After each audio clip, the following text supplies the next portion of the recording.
विक्रम सिंह साहब हमारे साथ मौजूद हैं। विक्रम जी, आप अपने एक्सपीरियंस से ज़रा बताइए, क्योंकि बहुत सारे रेजिडेंट्स, आपने सुना भी होगा, ये आरोप लगा रहे हैं कि जब ये श्रीकांत त्यागी सोसाइटी के अंदर दाखिल होता था तो पुलिस के 5-6 गनर्स उसके साथ होते थे।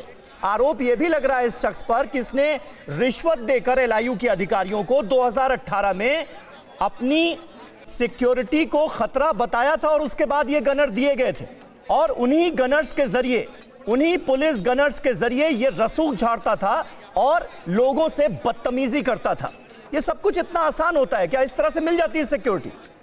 ये बहुत आसान होता है और आपने जो रोड मैप दिखाया है कि नीचे के अधिकारियों को रिश्वत दे करके, मैं तो यहां तक कहूंगा ऐसे कुंसित मनोवृत्तिवादी तथा कथित व्यक्ति जो हैं अपने ऊपर एक फर्जी आक्रमण करा करके, फर्जी हमला करा करके और पुलिस में रिपोर्ट करा कि मेरे ऊपर कातिलाना हमला हुआ है, एक जीवन भय का आकलन फर्जी बनवा करके एन केन प्रकार सिक्योरिटी ले लेते हैं।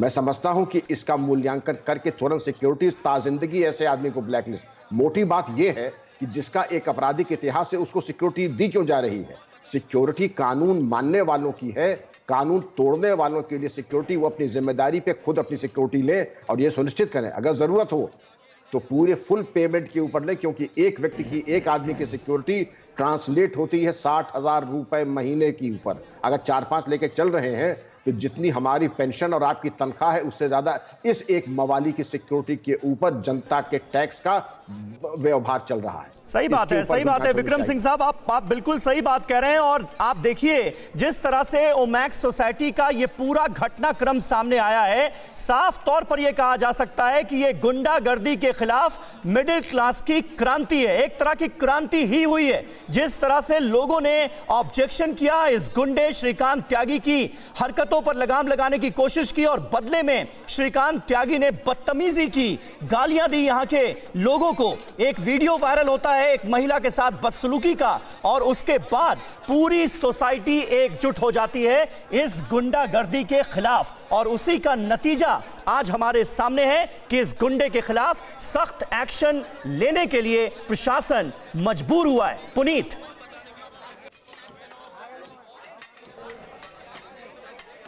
सर, जाहिर तौर पर इस चीज को देखना बड़ा एक सवाल हो गया है सोसाइटी वालों के लिए।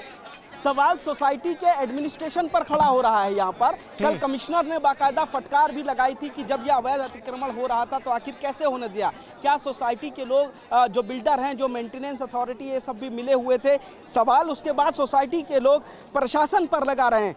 इतनी बार शिकायत करने के बावजूद यहाँ पर कोई कार्रवाई नहीं होती है, लेकिन जब ये पूरा वीडियो मीडिया में वायरल होता है, मीडिया एक बार फिर अपनी जिम्मेदारी को अच्छे से निभाती है, इस पूरे मामले को बहुत तेजी से आगे बढ़ाती है।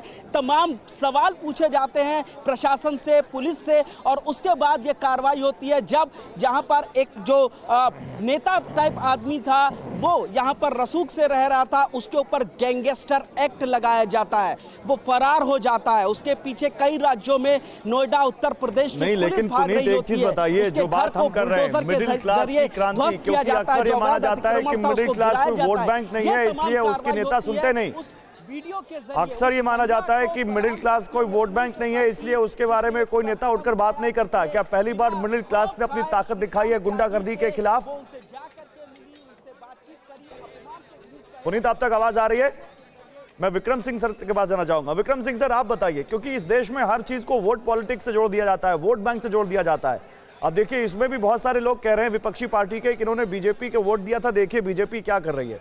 तो क्या वाकई मिडिल क्लास, क्योंकि काम करने वाले लोग हैं, सुबह ऑफिस जाते हैं, रात में घर आते हैं, उनके पास 10 तरह की जिम्मेदारियां होती हैं, राजनीति में नहीं लिप्त होते, इसलिए इस तरह की उनकी सुनवाई नहीं होती? क्योंकि 5-6 बार तो इस आदमी के खिलाफ शिकायत हो चुकी है, 308 और 307 तक का इसके ऊपर मुकदमा दर्ज है।